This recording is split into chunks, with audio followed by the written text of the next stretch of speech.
BNP ক্ষমতা এলে 10,000 টাকা কৃষি ঋণ মওকুফের ঘোষণা। পদ্মা ব্যারেজ নির্মাণের প্রতিশ্রুতি তারেক রহমানের। যে কোনো অনাকাঙ্ক্ষিত ঘটনা তদন্তে সহায়তার আশ্বাস। 10,000 টাকা পর্যন্ত কৃষি ঋণ সুদ সহ মওকুফ করব ইনশাআল্লাহ। আমরা পদ্মা ব্যারেজ নির্মাণের কাজে হাত দিতে চাই। আরেকটি মহল ভেতরে ভেতরে ষড়যন্ত্র করছে কিভাবে এই নির্বাচনকে ক্ষতিগ্রস্ত করা যায়। কোথাও যদি কোনো অনাকাঙ্ক্ষিত কোনো ঘটনা ঘটে থাকে সুষ্ঠু তদন্ত করুন, আমরা সহযোগিতা করব, সাহায্য করব। 3 মন্ত্রণালয় দুর্নীতিমুক্ত রাখতেই পদত্যাগ করেন 2 মন্ত্রী, দাবি শফিকুর রহমানের। নারীদের নিয়ে জামায়াতের বিরুদ্ধে অপপ্রচারের অভিযোগ। আপনারা এত সৎ ছিলেন তো ছেড়ে গেলেন না কেন? আমরা ছেড়ে যাইনি এই কারণে অন্তত 3টা মন্ত্রণালয় দুর্নীতির হাত থেকে রক্ষা পাওয়া। প্রয়োজনে দেশের জন্য জীবন দিব, কিন্তু জনগণের অধিকার কাউকে কেড়ে নিতে দেব না। এক হাতে ফ্যামিলি কার্ড, আরেক হাতে আমার মায়ের গায়ে হাত, এই দুইটা আমরা দেখতে চাই না। দেখছিলেন প্রধান শিরোনাম। সন্ধ্যার সময় সঙ্গে আছি আমি গোলাম রাব্বি। এবার অন্যান্য শীর্ষ সংবাদ। শেরপুরের ঘটনায় পরিস্থিতি ঘোলাটে করার চেষ্টা দেখছে বিএনপি। উশৃঙ্খলতার পাল্টা অভিযোগ জামায়াতের। ওসি ইউনো প্রত্যাহার, সহিংসতায় জড়িতদের গ্রেফতারের নির্দেশ। দেশ জুড়ে প্রচারণায় উত্তাপ। পাড়া মহল্লা ঘুরে ঘুরে নানা প্রতিশ্রুতি প্রার্থীদের। বাস্তবায়ন নিয়ে প্রশ্ন বিশ্লেষকের। উপায় বাতলে জনগণের সামনে তুলে ধরার পরামর্শ। কল্যাণপুরের জাহাজ বাড়িতে জঙ্গি নাটক সাজিয়ে 9 জনকে হত্যা। শেখ হাসিনা কামাল সহ 5 আসামির বিরুদ্ধে গ্রেফতারি পরোয়ানা। অভিযোগ গঠনের শুনানি 8 ফেব্রুয়ারি। 5 ব্যাংক নিয়ে গুজব ছড়িয়ে গন্ডগোলের পায়তারা করছে একটি গোষ্ঠী, জানালেন গভর্নর। ইসলামী দর্শনে মুনাফার অধিকারী না হলেও 4,000 কোটি বাড়তি পাচ্ছেন আমানতকারীরা। এবং গ্রাহকের অজান্তেই মোবাইল সিম নিচ্ছেন অন্য ব্যক্তি।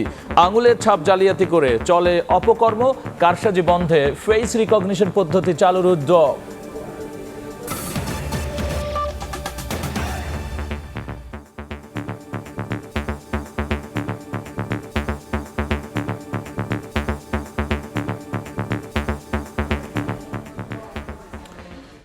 উত্তরবঙ্গে নির্বাচনী প্রচারণার অংশ হিসেবে নওগাঁয় নির্বাচনী জনসভায় বক্তব্য রাখছেন বিএনপি চেয়ারম্যান তারেক রহমান।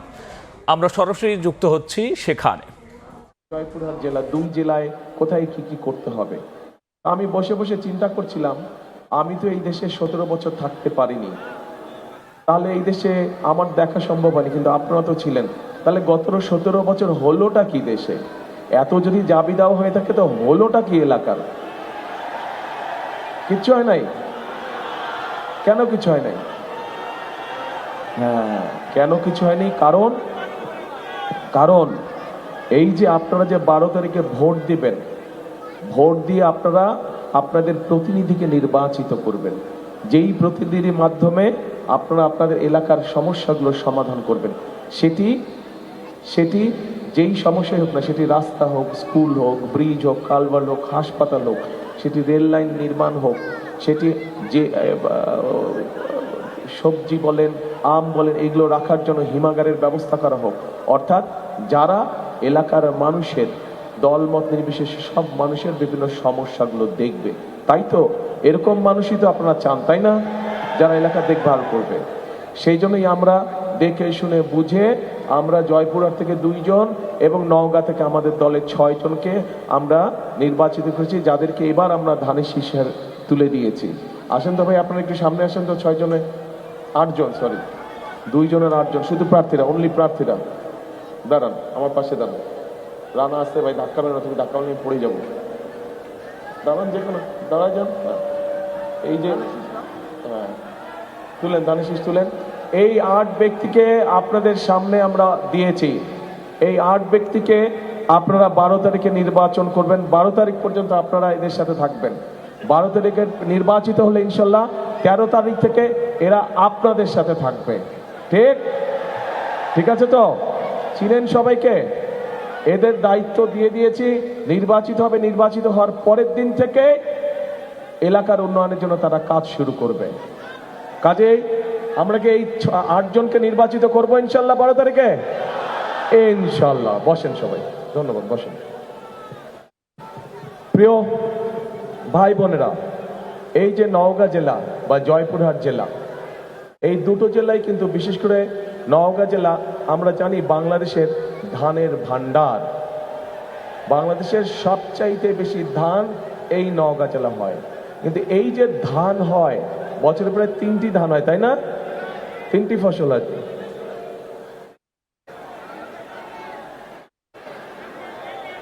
1 2 3, তাই তো কইলাম ভাই, আমি তো 1 2 3 বলছি। হ্যাঁ, 3। এই যে 3টা হয়, এটা কবে থেকে হলো? এটা শহীদ জিয়াউর রহমানের সময় থেকে এটা শুরু হলো।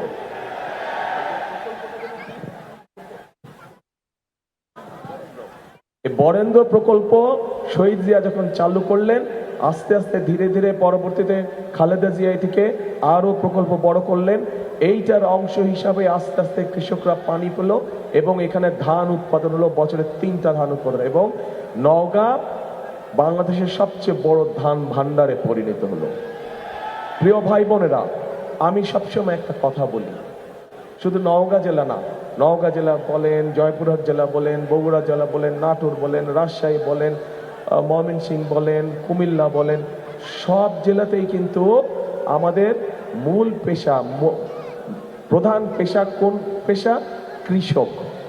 আমাদের কৃষক ভাইরা, কাজেই কৃষক ভাইদেরকে যদি আমরা ভালো রাখতে পারি তাহলেই বাংলাদেশ ভালো থাকবে, এইটি মনে প্রাণে আমরা বিশ্বাস করি। শহীদ রাষ্ট্রপতি জিয়াউর রহমান সেই জন্যই কৃষকদের ব্যাপারে, কৃষকদেরকে ঋণ দেওয়ার ব্যাপারে, কৃষকদেরকে পানি সেচের ব্যবস্থা করার জন্য বিভিন্ন পদক্ষেপ গ্রহণ করেছিলেন। এখানে অনেক মুরব্বী আছেন, এখানে অনেক কৃষক আছেন, মুরব্বী কৃষক আছেন। আপনাদের মনে আছে দেশনেত্রী খালেদা জিয়া যখন প্রথমবার সরকার গঠন করলেন, তখন উনি 5,000 টাকা পর্যন্ত কৃষি লোন সব উনি মওকুফ করে দিয়েছিলেন।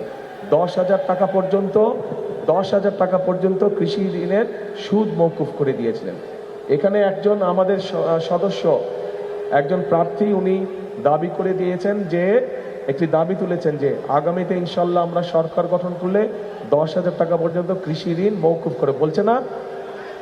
আজকে সকালেই আমি রাজশাহীতে ঘোষণা দিয়েছি, ইনশাল্লাহ বিএনপি সরকার গঠন করলে এখন এই মুহূর্তে যেই সকল কৃষক ভাইদের 10,000 টাকা পর্যন্ত ঋণ আছে, কৃষি ঋণ আছে, আমরা সেই ঋণ সুদ সহ পুরাটা মওকুফ করবো ইনশাল্লাহ।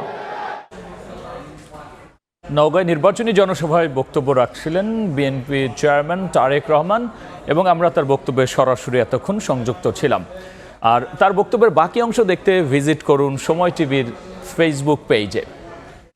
এর আগে রাজশাহীতে নির্বাচনী জনসভায় বিএনপি চেয়ারম্যান তারেক রহমান বলেছেন, বিএনপি ক্ষমতা এলে সুদ সহ 10,000 টাকা কৃষি ঋণ মওকুফ করা হবে। মাদ্রাসা মাঠে নির্বাচনী জনসভায় তিনি আরও বলেছেন, ভোটে ধানের শীষের বিজয় হলে পদ্মা ব্যারেজ নির্মাণে কাজ শুরু করা হবে। এছাড়াও যে কোনো অনাকাঙ্ক্ষিত ঘটনা তদন্তে সরকারকে সব ধরনের সহায়তার আশ্বাস দেন বিএনপি চেয়ারম্যান। মিজানুর রহমানের ক্যামেরায় আহমেদ সালেহিনের রিপোর্ট।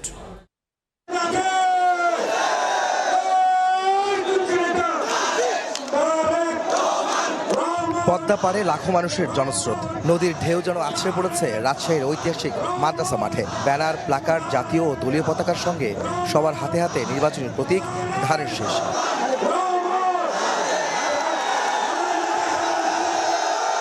প্রিয় নেতা মঞ্চে আসতেই বাঁধ ভাঙে নেতাকর্মী, সমর্থক ও সাধারণ মানুষের আনন্দ আর উচ্ছ্বাসে। দুহাত নেড়ে রাজশাহী, চাঁপাইনবাবগঞ্জ ও নাটোরের মানুষের ভালোবাসার জবাব দেন তারেক রহমান, গ্রহণ করেন উষ্ণ অভ্যর্থনা। এ সফরেও সঙ্গে আছেন তারেক পত্নী ডাক্তার জুবাইদা রহমান।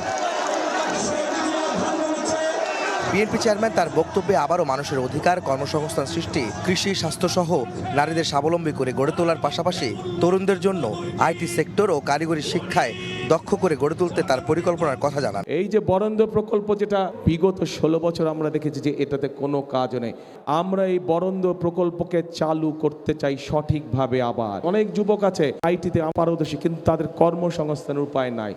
আমরা সেই উপায়টি তৈরি করতে চাই আইটি পার্কের মধ্যে। পদ্মাপাড়ের মানুষের জীবনমান উন্নয়নে খাল খননের পাশাপাশি পদ্মা ব্যারেজ তৈরির প্রতিশ্রুতি দেন তারেক রহমান। বিএনপি ক্ষমতায় গেলে 10,000 টাকা পর্যন্ত কৃষি ঋণ মওকুফের প্রতিশ্রুতি দেন তিনি। আমরা পদ্মা ব্যারেজ নির্মাণের কাজে হাত দিতে চাই। ধানের শীষ বিজয়ী সরকার গঠন করলে আমরা 10,000 টাকা পর্যন্ত কৃষি ঋণ সুদ সহ মওকুফ করব ইনশাআল্লাহ। কারো সমালোচনা করতে চান না জানিয়ে তারেক রহমান বলেন, দেশে শান্তি চায় বিএনপি। কোথাও কোনো অনাকাঙ্ক্ষিত ঘটনা ঘটলে তদন্তে সব ধরনের সহযোগিতার আশ্বাস দেন তিনি। অতীতের মতো আগামী নির্বাচন বাধাগ্রস্ত করতে একটি মহল ষড়যন্ত্র করছে বলেও মন্তব্য করেন তারেক রহমান। আমি কারো সমালোচনায় যেতে চাই না, কিন্তু কোথাও যদি কোনো অনাকাঙ্ক্ষিত কোনো ঘটনা ঘটে থাকে, অন্তর্বর্তীকালীন সরকার আছে, তাদেরকে বলবো সঠিক সুষ্ঠু তদন্ত করুন। সঠিক তদন্ত করার জন্য আমরা সহযোগিতা করব, সাহায্য করব। তারা চলে গেছে যারা ভোটের অধিকার কেড়ে নিয়েছিল। আরেকটি মহল ভেতরে ভেতরে ষড়যন্ত্র করছে কিভাবে এই নির্বাচনকে ক্ষতিগ্রস্ত করা যায়, কিভাবে বাধাগ্রস্ত করা যায়। দেশের এই প্রান্ত থেকে অন্য প্রান্ত নির্বাচনী জনসভায় যোগ দিচ্ছেন বিএনপি চেয়ারম্যান তারেক রহমান। ধানের শীষের পক্ষেও ভোট চাইছেন তিনি। নানা প্রতিশ্রুতির পাশাপাশি তিনি বলছেন আগামী নির্বাচন নিয়ে ষড়যন্ত্র চলছে, তাই চক্রান্ত মোকাবেলায় সবাইকে ঐক্যবদ্ধ হয়ে গণতন্ত্র ফেরাতে আগামী 12 ফেব্রুয়ারি জনগণকে বিএনপির পক্ষে বিজয় এনে দেওয়ার আহ্বান জানান। জনসভার আগে আকাশপথে রাজশাহী পৌঁছে বিএনপি চেয়ারম্যান তারেক রহমান হযরত শাহ মখদুম রহমতুল্লাহ আলাইহির মাজার জিয়ারত করেন। আলহামদুলিল্লাহ রাব্বিল আলামিন। আহমেদ সালেহিন, সময় সংবাদ। 3 মন্ত্রণালয় দুর্নীতি মুক্ত রাখতেই দুর্নীতিতে চ্যাম্পিয়নের সময় জামায়াতের 2 মন্ত্রী পদত্যাগ করেননি। রাজধানীতে নির্বাচনী জনসভায় কথা বলেছেন জামায়াতের আমির ডাক্তার শফিকুর রহমান। ভোটের পর আর কাউকে চাঁদাবাজি করতে দেয়া হবে না বলেও এ সময় হুঁশিয়ারি উচ্চারণ করেছেন তিনি। আর নারীদের নিয়ে জামায়াতের বিরুদ্ধে অপপ্রচার চালানো হচ্ছে এমন অভিযোগ করে ডাক্তার শফিকুর রহমান বলেছেন, ফ্যামিলি কার্ড আর নারী নির্যাতন একসঙ্গে চলতে পারে না।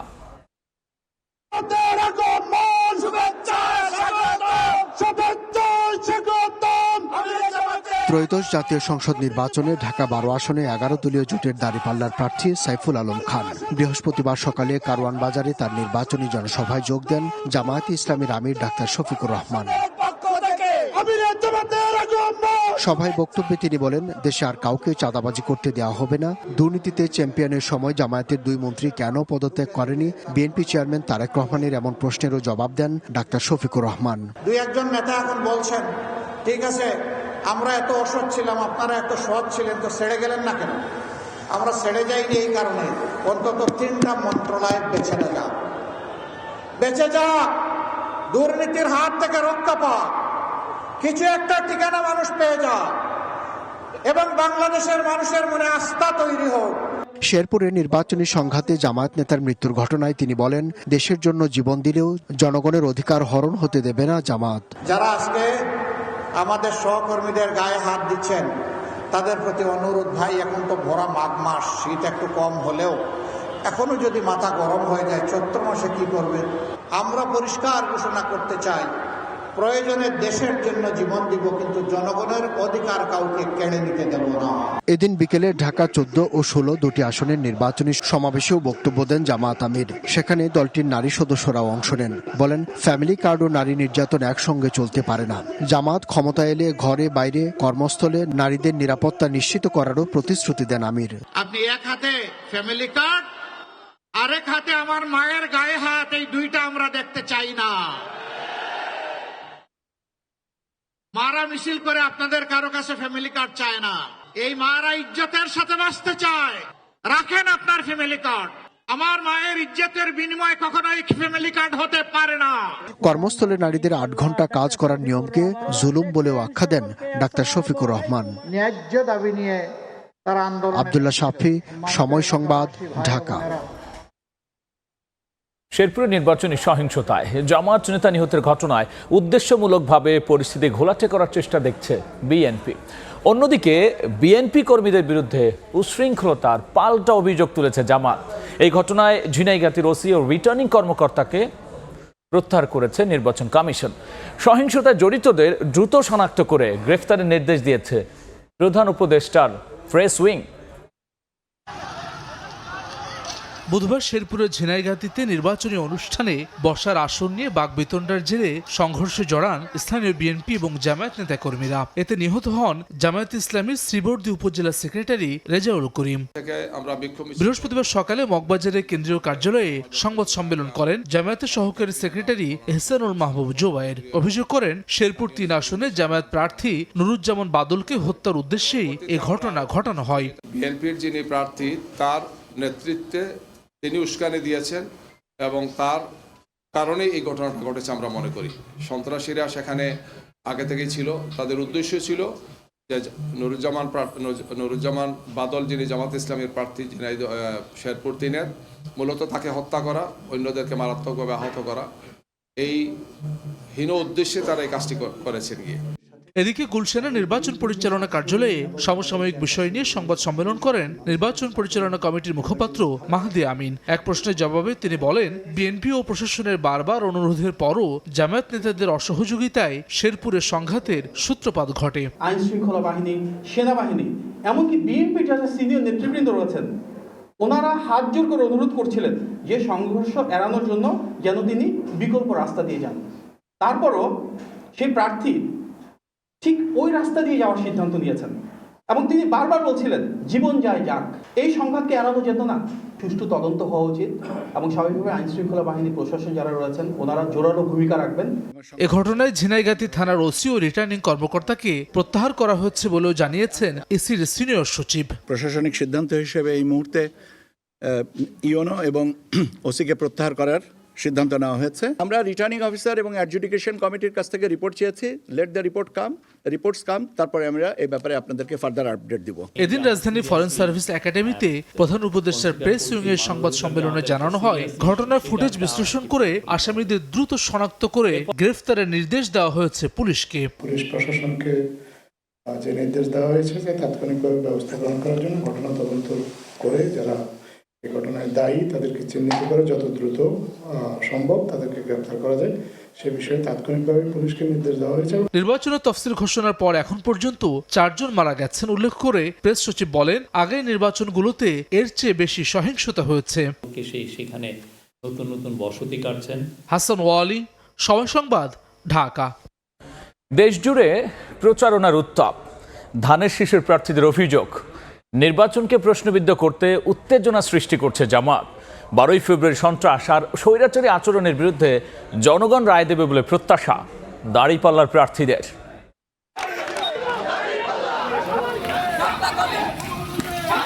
মাইকিং, উঠান বৈঠক ও পথসভা, ভোটারের দাঁড়ে দাঁড়ে নির্বাচনী প্রচারণায় ব্যস্ত প্রার্থীরা। বৃহস্পতিবার ঠাকুরগাঁও 1 আসনে নির্বাচনী সভা করেন ধানের শীষের প্রার্থী বিএনপি মহাসচিব মির্জা ফখরুল ইসলাম আলমগীর। বলেন, নির্বাচনে একটি দল অদৃশ্য শক্তি হিসেবে কাজ করছে। চট্টগ্রাম 11 আসনে আমির খসরু মাহমুদ চৌধুরী এবং কক্সবাজার 1 আসনে সালাউদ্দিন আহমদ প্রচারণা চালান। বাংলাদেশ জামাত ইসলামী বিভিন্ন জায়গায় সারা দেশে উত্তেজনা সৃষ্টি করছে, বিভিন্ন জায়গায় মিছিল মিটিং করছে। উদ্দেশ্য হচ্ছে তারা যেন নির্বাচনকে প্রশ্নবিদ্ধ করতে পারে। আমরা রাজনৈতিক সংস্কৃতিতে পরিবর্তন চাই, সহনশীলতা চাই, পরস্পরের প্রতি সম্মান বোধ চাই। যে দলটা আমার বাংলাদেশে বিশ্বাসই করতো না, সেই দলটাকে আমার বাংলাদেশকে নিরাপদে রাখতে পারবে? তারা যদি ক্ষমতায় যায় তারা কি বাংলাদেশে ভালো করবে? রংপুর 2 আসনে প্রচারণা চালান জামায়াতের নায়েবে আমির এটিএম আজহারুল ইসলাম। খুলনা 5 আসনের জামায়াতের প্রার্থী মিয়া গোলাম পরোয়ার প্রচারণার সময় বলেন, শেরপুরের ঘটনার পুনরাবৃত্তি হলে সুষ্ঠু ও নিরপেক্ষ নির্বাচন নিয়ে প্রশ্ন উঠবে। যে এই ঘটনার আর কোনো পুনরাবৃত্তি হলে আগামী নির্বাচন সুষ্ঠু, নিরপেক্ষ, নিরাপদে হবে কিনা সেটির কিন্তু প্রশ্নবিদ্ধ হয়ে যাবে। এই চ্যালেঞ্জ আপনাদেরকে ফেস করতে হবে। তা না হলে এই হানাহানি যদি শুরু হয়ে যায় তো আপনারা বাংলাদেশে কোনো নির্বাচন করতে পারবেন না। নতুন করে সরকার দায়িত্ব পেলে আমরা সর্বপ্রথম দুর্নীতি বন্ধ করব। দুপুরে মৌলভীবাজার 4 আসনের এনসিপি প্রার্থী প্রীতম দাসের নির্বাচনী পথসভায় যোগ দেন দলটির আহ্বায়ক নাহিদ ইসলাম। আওয়ামী লীগের সন্ত্রাসী রাজনীতি ছিল, সেই সন্ত্রাসী রাজনীতি নিজেরা করা শুরু করছে এবং তারা ভোট কেন্দ্র দখল করার, তারা সিল মারার এই ধরনের পরিকল্পনা করছে। এদিকে বরিশাল 3 আসনে 11 দলীয় জোটের প্রার্থী ব্যারিস্টার আসাদুজ্জামান ফুয়াদ এবং ব্রাহ্মণবাড়িয়া 6 আসনে বিএনপি সমর্থিত প্রার্থী জোনায়েদ আব্দুর রহমান সাকি প্রচারণা চালান। খাদিজা স্বপ্না, সময় সংবাদ। কল্যাণপুর জাহাজবাড়িতে জঙ্গি নাটক সাজিয়ে 9 জনকে হত্যা মামলায় শেখ হাসিনা, আসাদুজ্জামান খান কামাল সহ 5 জনের বিরুদ্ধে গ্রেফতারি পরোয়ানা জারি করেছেন আন্তর্জাতিক অপরাধ ট্রাইব্যুনাল।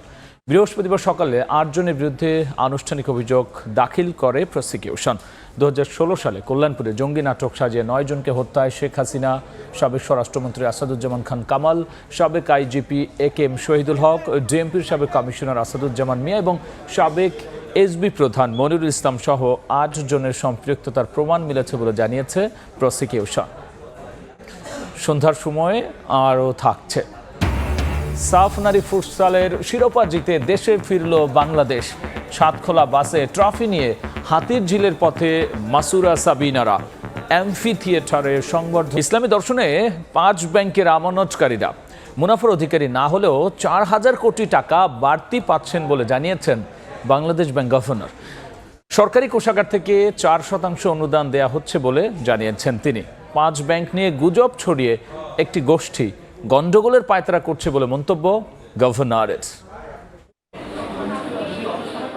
বছরের 1 জানুয়ারি সর্বোচ্চ 2 লাখ পর্যন্ত আমানতের অর্থ তোলার সুযোগ দিয়ে আনুষ্ঠানিকভাবে কাজ শুরু হয় সম্মিলিত ইসলামী ব্যাংকের। পর্যায়ক্রমে নতুন আমানত সংগ্রহ ও ঋণ দেওয়ার প্রক্রিয়াও যুক্ত করা হয়। নতুন আমানতে মুনাফা ধরা হয় সর্বোচ্চ 9%। অডিট প্রতিবেদনের ভিত্তিতে শরিয়াহ কাউন্সিলের মতামতে 2024 ও 2025 সালে 5 ব্যাংকের হাজার হাজার কোটি টাকা লোকসান করায় মুনাফা দেয়ায় আপত্তি আসে ইসলামী দর্শনে। তবে সে নিয়ে বেঁকে বসে আমানতকারীদের একটি অংশ।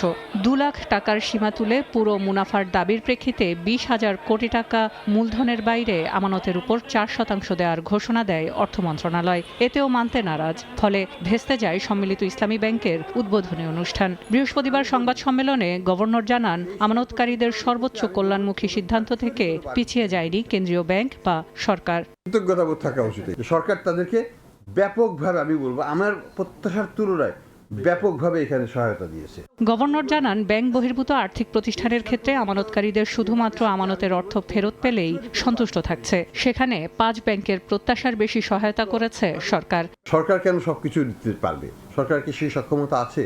সরকার তো জনগণের টাকা দিয়ে তো করবে। জনগণের টাকা কি এইভাবে দেওয়াটা উচিত হবে? গত 14 বছরে ব্যাংক খাতে যেসব অগ্রগতি হয়নি তা গত 1 বছরে হয়েছে উল্লেখ করে বলেন, খেলাপি ঋণ কমাতে ভবিষ্যতে বন্ধকি সম্পত্তির নথি জমা দিতে হবে বাংলাদেশ ব্যাংকে। এক সম্পদ দিয়ে একাধিক ব্যাংক থেকে ঋণ নিতে পারবেন না ঋণ গ্রহীতারা। গ্রাহকদের দুরবস্থা দূরকরণের জন্য। সেলিয়া সুলতানা, সময় সংবাদ, ঢাকা। গ্রাহকের অজান্তেই তার নামে মোবাইল সিম নিচ্ছেন অন্য ব্যক্তি।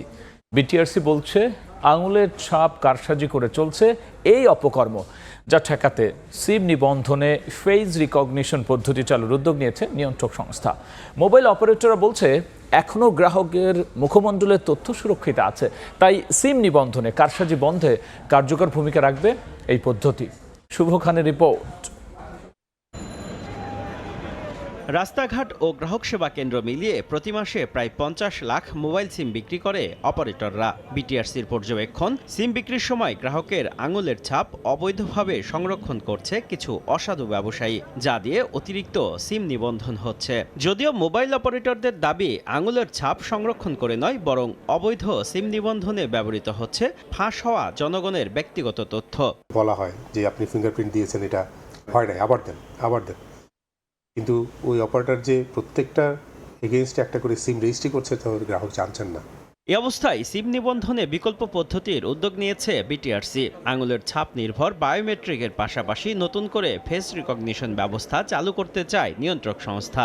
বর্তমানে বায়োমেট্রিক পদ্ধতিতে গ্রাহকের জাতীয় পরিচয়পত্রের নম্বর, জন্ম তারিখ, আঙুলের ছাপের সঙ্গে নির্বাচন কমিশনের এনআইডি উইংয়ে থাকা তথ্য মেলানো হয়। আর ফেস রিকগনিশন প্রযুক্তি ব্যক্তির মুখমণ্ডল বিশ্লেষণের মাধ্যমে একটি ডিজিটাল টেমপ্লেট তৈরি করে এনআইডিতে সংরক্ষিত ডেটার সঙ্গে মিলিয়ে কাজ করে। তথ্য মিললে সিম পাবেন গ্রাহক। প্রায় 1 বছর ধরে চলছে এই প্রযুক্তির পরীক্ষা নিরীক্ষা।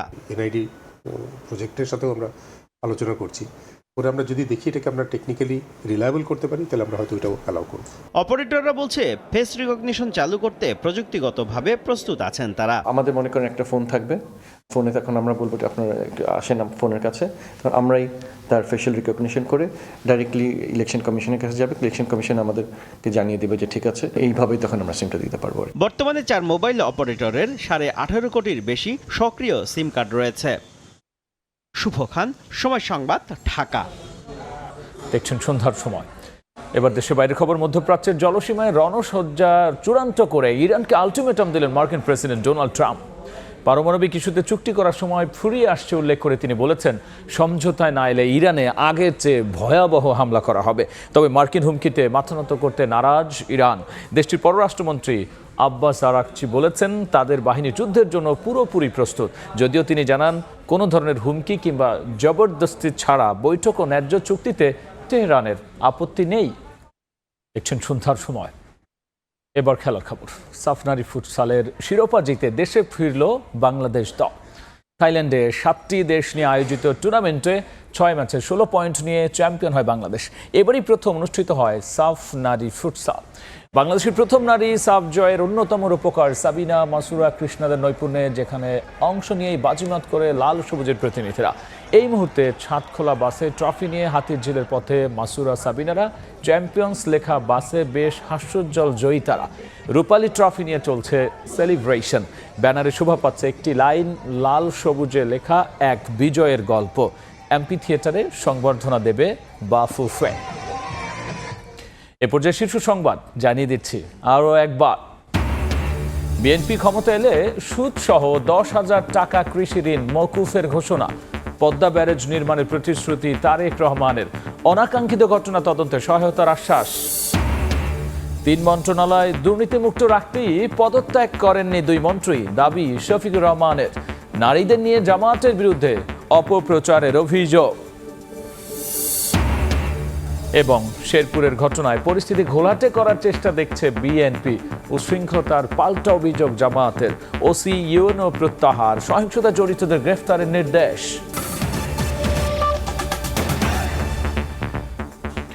এই ছিল সন্ধ্যার সময়।